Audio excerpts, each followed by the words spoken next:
नमस्कार। बीपीएससी प्रधान शिक्षक अब नए साल में नए कलेवर सीटेट वाला, बिल्कुल सही, सीटेट वाला में आप सभी लोगों का स्वागत है। लक्ष्य 2000 प्लस, लक्ष्य 2000 प्लस प्रधान शिक्षक के टेस्ट संख्या 56 के साथ मैं हरि सर यह आशा करता हूं कि आप अच्छे व स्वस्थ होंगे तथा कॉपी कलम लेकर मेरे साथ बैठ गए होंगे। अगर आप अपने सपने को साकार करना चाहते हैं तो इसे YouTube के अन्य वीडियो की तरह देखने का प्रयास न करें, ऐसा सुझाव आपको दिया जाता है। और जो भी प्रश्न यहाँ आपसे बनवाया जा रहा है उसको आप कॉपी कलम पर जो आपको समझ में आए उसको आप टिक आउट करें। और आपको कितना नंबर आ रहा है YouTube पर कमेंट करें अपने जिला के नाम के साथ, तो हमें बहुत अच्छा लगेगा।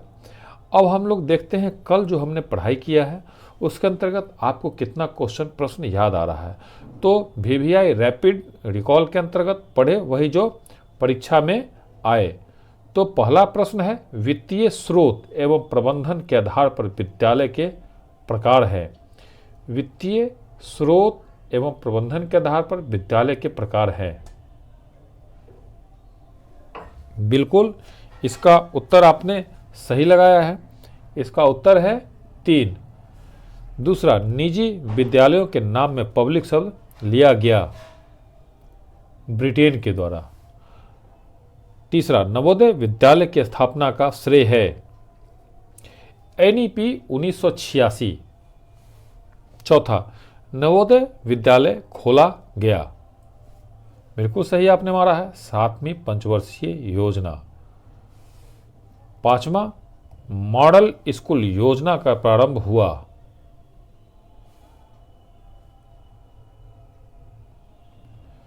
मॉडल स्कूल योजना का प्रारंभ हुआ, आपने बिल्कुल सही मारा है, नवंबर 2008।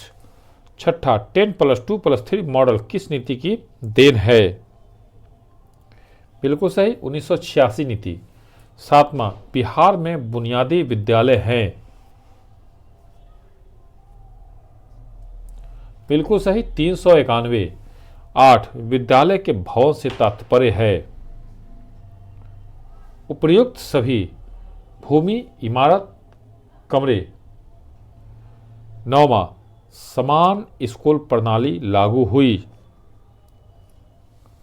2007 में। 10, प्राथमिक विद्यालय के लिए न्यूनतम भूमि की आवश्यकता है 500 वर्ग फीट। डी, प्राथमिक विद्यालय के लिए न्यूनतम भूमि की आवश्यकता है 500 वर्ग फीट। 11 और अंतिम, मध्य विद्यालय के लिए न्यूनतम भूमि की आवश्यकता है। तो बिल्कुल आपने सही लगाया है, 1200 वर्ग फीट।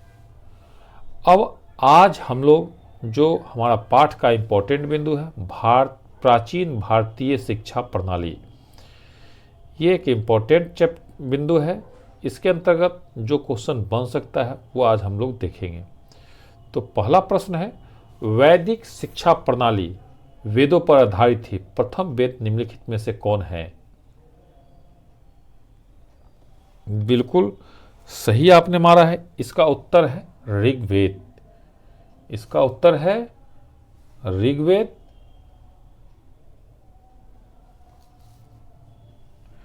और वैदिक शिक्षा 4 वेदों पर आधारित थी। प्रथम वेद ऋग्वेद है।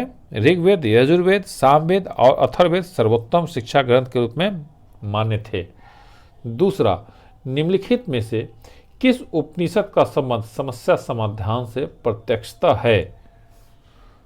तो बिल्कुल इसका उत्तर आपने सही लगाया, नहीं लगाया तो अपने उत्तर को करेक्ट करें। प्रश्नोपनिषद तीसरा ऑप्शन है।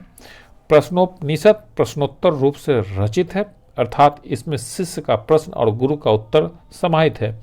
जो उपनिषद गुरु शिष्य के प्रश्नोत्तर से संबंध है उसी को प्रश्नोपनिषद कहा जाता है। कठ उपनिषद, केन उपनिषद, मांडूक्य और प्रश्नोपनिषद में शिक्षा संबंधी वैदिक दर्शन विद्यमान है।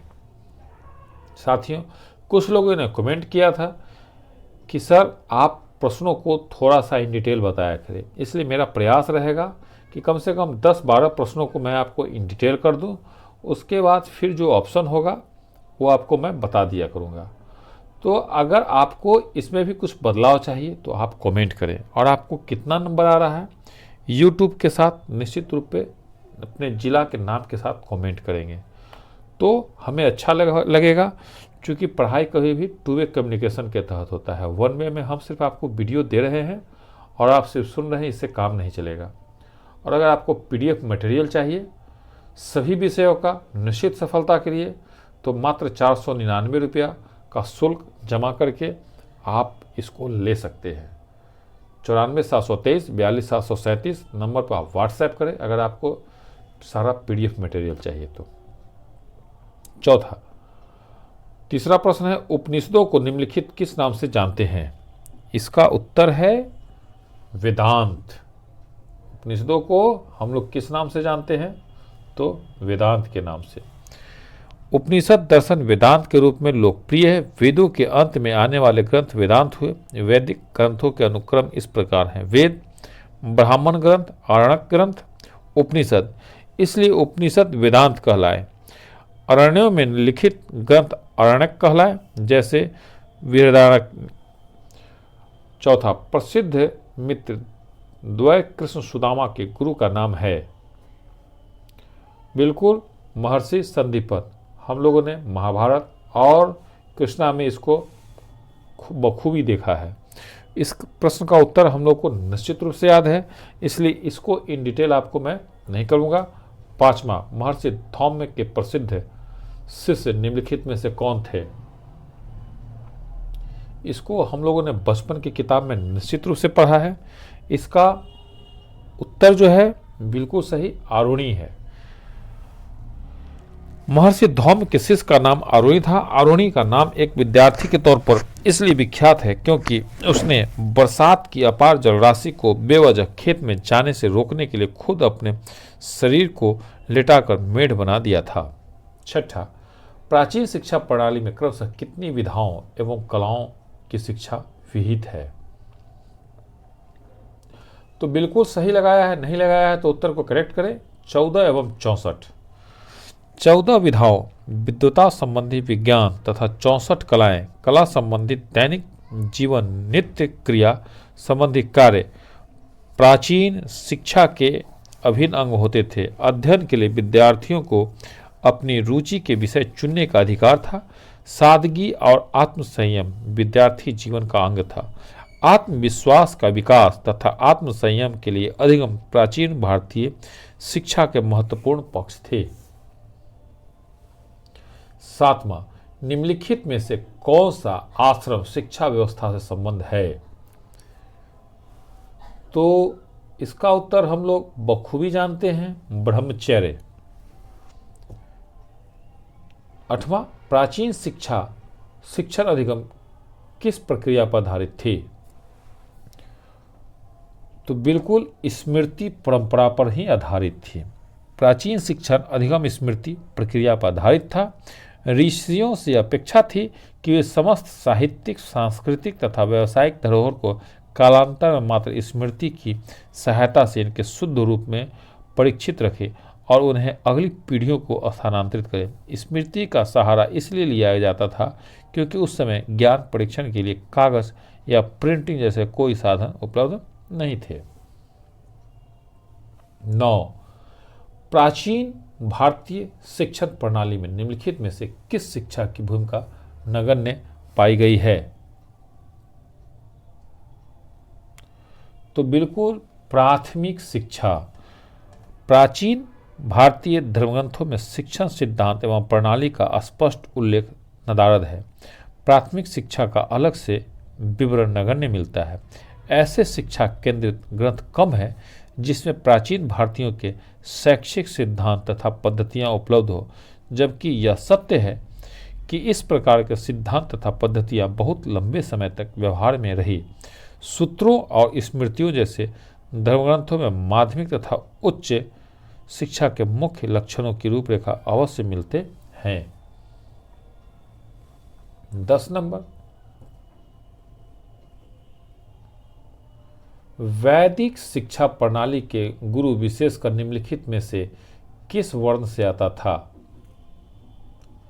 तो इसका उत्तर सभी लोग निश्चित रूप से जानते हैं। इसका उत्तर है ब्राह्मण। वैदिक काल में शिक्षा वर्ण व्यवस्था पर आधारित थी। हर वर्ण अपने व्यवसाय के प्रति समर्पित था।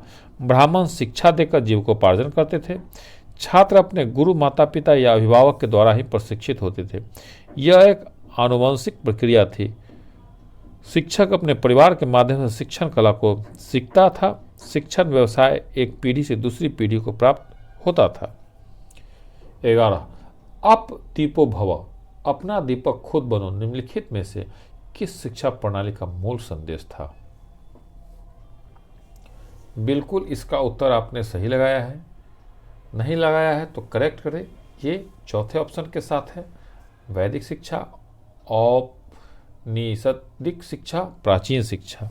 अर्थात वैदिक काल में शिक्षा को स्व उत्थान की एक प्रक्रिया समझा जाता था जो जन्म से मृत्यु पर्यंत चलती रहती थी। प्राथमिक अवस्था में यह जीवन जीने और दैनिक क्रियाकलाप संपादित करने की शिक्षा थी। संभवतः इसे औपचारिक शिक्षा की एक अलग अवस्था नहीं माना गया। यह जीवन की तैयारी थी। अप दीपो भव, खुद को जानो का अर्थ ही है था आत्मोत्थान व स्व उत्थान। 12 निम्नलिखित में से किस विद्या संबंधी त्रिनेत्र माना और कहा गया है? तो बिल्कुल इसका उत्तर है दूसरा। आपने नहीं लगाया है, अपने उत्तर को करेक्ट करें। इसका उत्तर है दूसरा। ज्ञान को व्यक्ति का तीसरा नेत्र समझा जाता है। यह कहा गया है कि जो जीवन के सभी मामलों की अंतर्दृष्टि प्रदान करता है। हमारे पूर्वजों की मान्यता रही है कि शिक्षा द्वारा विकसित अंतर्दृष्टि से बुद्धि संवर्धित होती है, जिसे एक शक्ति समझा जाता है तथा जिसमें कार्यकुशलता बढ़ती है और जो एक इस योग्य बनाती है कि बच्चे प्रतिष्ठा, सम्मान और धन दौलत कमा सकते हैं। साथियों, इस बार सीटेट के परीक्षा में आपके संस्था सीटेट वाला द्वारा कराए गए प्रैक्टिस सेट से लगभग 88 से 90% प्रश्न मैच कर रहा है। इसलिए आप निश्चिंत होकर बीपीएससी प्रधान शिक्षक आने वाले सीटेट की परीक्षा की तैयारी मन लगा कर करें। आपको अच्छे नंबरों से पास कराने की गारंटी हमारी। 13 गुरुकुल शिक्षा पद्धति का स्वरूप निम्नलिखित में से था? निजी, सार्वजनिक। गुरुकुल शिक्षा पद्धति का स्वरूप निम्नलिखित में से था? निजी, सार्वजनिक। बिल्कुल आपने सही लगाया है। 14 प्राचीन भारतीय शिक्षा प्रणाली निम्नलिखित में से विशेषतः किस विषय पर आधारित थी?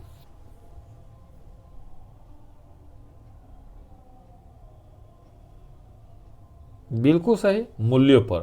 प्राचीन भारतीय शिक्षा प्रणाली निम्नलिखित में से विशेषतः किस विषय पर आधारित थी? मूल्यों पर। 15 विद्या के अभाव में मनुष्य धर्मशास्त्रों में किसके समकक्ष माना गया है? पशु के समान। विद्या के अभाव में मनुष्य धर्मशास्त्रों में किसके समकक्ष माना गया है? पशु के समान।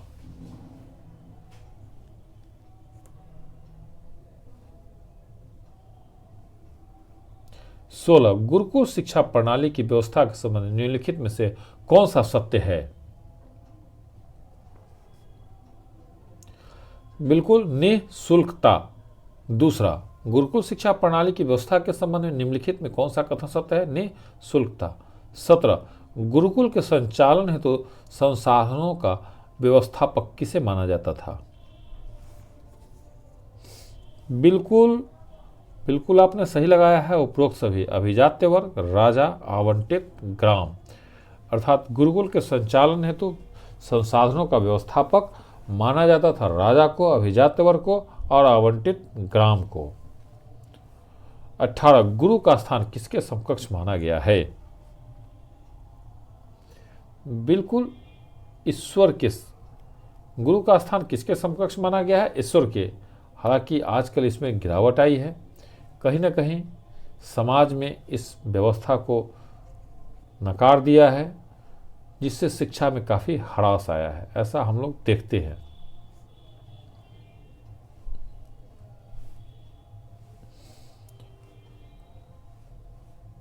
अब हम लोग 19 नंबर प्रश्न की ओर आते हैं।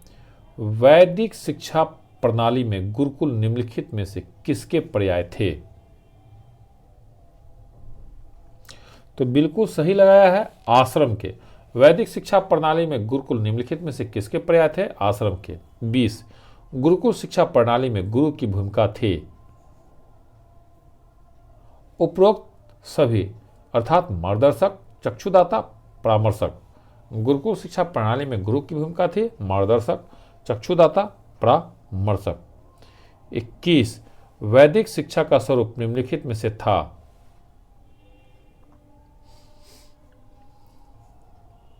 बिल्कुल सही, शिक्षकोन्मुख। दूसरा, वैदिक शिक्षा का स्वरूप था शिक्षकोन्मुख। 22 चार मठों के संस्थापक आचार्य निम्नलिखित में से किस नाम से जाने गए हैं? शंकराचार्य। चार मठों के संस्थापक आचार्य निम्नलिखित में से किस नाम से जाने गए हैं? शंकराचार्य। निश्चित रूप से साथियों आप कॉपी कलम पर टिक आउट कर रहे होंगे, ऐसा हमें आशा है। नहीं टिक आउट कर रहे हैं तो निश्चित रूप से कॉपी कलम पर टिक आउट करें और आपको कितना नंबर आ रहा है यूट्यूब पर कमेंट करें अपने नाम और जिला के नाम के साथ। 23 वेदांत शिक्षा का परम लक्ष्य निम्नलिखित में से कौन सा है? जो शिक्षक साथी कमेंट करेंगे उनका नाम निश्चित रूप से लिया जाएगा। मोक्ष। वेदांत शिक्षा का परम लक्ष्य निम्नलिखित में से कौन सा है? तो मोक्ष। 24 प्राचीन भारतीय शिक्षा का मूल लक्ष्य है? सच्चरित्रता। प्राचीन भारतीय शिक्षा का मूल लक्ष्य है सच्चरित्रता। साथियों बीपीएससी प्रधान शिक्षक का परीक्षा अभी टल गया है, इसलिए छोटा छोटा प्रश्नों का सेट दिया जा रहा है जिससे आपका मन लगा हुआ रहे और छोटा छोटा अभ्यास आपको परीक्षा में निश्चित रूप से बहुत ही अच्छे नंबर से पास कराएगा। इसलिए आपसे अनुरोध किया जाता है कि आप प्रत्येक दिन नियत समय अर्थात 6 बजे वीडियो को ऑन करके देख लिया करें और कॉपी कलम पर प्रैक्टिस सेट को बनाया करें। और अगर आपको ये प्रैक्टिस सेट पसंद आया तो आप इसको अन्य शिक्षक साथियों को निश्चित रूप से कम 2 साथियों को शेयर करें। गुरु दक्षिणा स्वरूप ये कार्य आप निश्चित रूप से करेंगे। 25 प्राचीन शिक्षा का स्वरूप निम्नलिखित में से कौन सा था? धार्मिक। प्राचीन शिक्षा का स्वरूप निम्नलिखित में से कौन सा था? तो धार्मिक। 26 श्रमण निम्नलिखित में से किस धर्म शिक्षा के विद्यार्थियों शिष्यों को कहा गया है? जैन धर्म को। श्रमण निम्नलिखित में से किस धर्म शिक्षा के विद्यार्थियों एवं शिष्यों को कहा गया है? तो जैन धर्म को। साथियों इसको थोड़ा सा हम आपको इन डिटेल कर दें। जैन धर्म में शिक्षा विषय क्षेत्र में गुरु को आचार्य और शिष्य को श्रमण कहते थे। आचार्य में आर्य शब्द संलग्न है जिसका अर्थ श्रेष्ठ है। श्रमण में श्रम शब्द से परिश्रम का बोध होता है। इस प्रकार जैन शिक्षा दर्शन में श्रेष्ठ व्यक्ति के संपर्क में सश्रम शिक्षा ग्रहण करने की परंपरा थी। 27 जैन शिक्षा का आधार ग्रंथ निम्नलिखित में से कौन है? काफी इंपॉर्टेंट प्रश्न, बहुत ही VVI। इसका उत्तर है अंग। जैन शिक्षा के आधार ग्रंथ अंग कहलाते हैं। जैनियों के धर्म ग्रंथ अंग ही हैं। ये ग्रंथ सूत्र श्लोक में निबंध है, इसलिए सूत्र सूचक नाम देखने को मिलते हैं, जैसे आचारांग, सूत्र, समवायांग। सूत्र के नाम से जैन ग्रंथ प्रसिद्ध हैं। अंग प्राकृत भाषा में रचित महावीर के शिक्षाओं के रूप में संकलित है। 28 प्राचीन भारतीय शिक्षा प्रणाली में गुरु की भूमिका के संबंध में निम्नलिखित में से कौन सा तथ्य सत्य है? तो बिल्कुल इसका उत्तर आपने बिल्कुल सही लगाया है। इसका उत्तर चौथा ही है। गुरु माता पिता तथा अध्यापक था, विद्वान एवं धर्म प्रचारक था, अध्यापक एवं दार्शनिक था। 29 निम्नलिखित में से कौन सा धर्म ग्रंथ का नाम ही गुरु शिष्य बोधक है? तो इसका उत्तर है, बिल्कुल आपने सही लगाया है, इसका उत्तर है उपनिषद। निम्नलिखित में से कौन सा धर्म का नाम ही गुरु शिष्य बोधक है? उपनिषद। अब हम लोग 30 नंबर प्रश्न को देखते हैं। हमारा 30 नंबर प्रश्न है, बौद्ध शिक्षा केंद्र निम्नलिखित में से कहलाते थे? विहार बौद्ध शिक्षा केंद्र निम्नलिखित में से कहलाते थे विहार। 31 निम्नलिखित में से कौन सा महावीर बौद्ध शिक्षा का प्राचीनतम केंद्र था? तक्षशिला, काफी इंपॉर्टेंट क्वेश्चन। निम्नलिखित में कौन सा महावीर बौद्ध शिक्षा का प्राचीनतम केंद्र था? तक्षशिला। 32 चंद्रगुप्त विक्रमादित्य के गुरु निम्नलिखित में से कौन थे? तो बिल्कुल सही लगाया है उपरोक्त सभी, अर्थात चाणक्य, कौटिल्य, विष्णुगुप्त। चंद्रगुप्त विक्रमादित्य के गुरु निम्नलिखित में से थे चाणक्य, कौटिल्य, विष्णुगुप्त। 33 चाणक्य का महान शिष्य चंद्रगुप्त निम्नलिखित में से किस राजवंश का था? मौर्य वंश। चाणक्य का महान शिष्य चंद्रगुप्त निम्नलिखित में से किस राजवंश का था? मौर्य वंश। 34 प्राचीन भारतीय शिक्षा शुभारंभ संस्कार निम्नलिखित में से कौन है? उपनयन। प्राचीन भारतीय शिक्षा शुभारंभ संस्कार निम्नलिखित में से कौन है? उपनयन।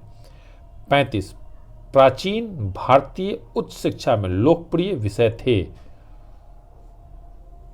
दर्शन शास्त्र। प्राचीन भारतीय उच्च शिक्षा में लोकप्रिय विषय थे दर्शन शास्त्र। 36 गौतम बुद्ध का पहला शिष्य निम्नलिखित में से कौन है? काफी इंपॉर्टेंट क्वेश्चन, आनंद। गौतम बुद्ध का पहला शिष्य निम्नलिखित में से कौन है? आनंद। 37 महात्मा बुद्ध द्वारा सर्वप्रथम 5 शिष्यों का उपदेश किस नाम से प्रसिद्ध है? बिल्कुल सही, धर्मचक्र प्रवर्तन। महात्मा बुद्ध द्वारा सर्वप्रथम 5 शिष्यों का उपदेश किस नाम से प्रसिद्ध है? धर्मचक्र प्रवर्तन। 38 गौतम बुद्ध अपना प्रथम उपदेश 5 शिष्यों को किस स्थान पर दिए थे? काफी इंपॉर्टेंट क्वेश्चन, बहुत सारी परीक्षा में इसको लगातार पूछा जा रहा है, ऐसा देखा जा रहा है। इसका उत्तर है सारनाथ। गौतम बुद्ध अपना प्रथम उपदेश 5 शिष्यों को किस स्थान पर दिए थे? सारनाथ। 39 बौद्ध धर्म में दीक्षांत समारोह किस नाम से जानते हैं? बिल्कुल इसका उत्तर है उपसंपदा। बौद्ध धर्म में दीक्षांत समारोह किस नाम से जानते हैं? उपसंपदा। 40 महात्मा बुद्ध की शिक्षाएं निम्नलिखित में से किस ग्रंथ में संकलित है? काफी इंपॉर्टेंट, हमारे सेट का अभी तक का सबसे मोस्ट इंपॉर्टेंट त्रिपिटक। महात्मा बुद्ध की शिक्षाएं निम्नलिखित में से किस ग्रंथ में संकलित है? त्रिपिटक। 41 बौद्ध शिक्षा का अध्यापक निम्नलिखित में से किस वर्ग से आता था? बिल्कुल इसका उत्तर है सभी वर्ग, अर्थात ब्राह्मण, अब्राह्मण, क्षत्रिय। बौद्ध शिक्षा का अध्यापक निम्नलिखित में से किस वर्ग से आता था? ब्राह्मण, अब्राह्मण, क्षत्रिय।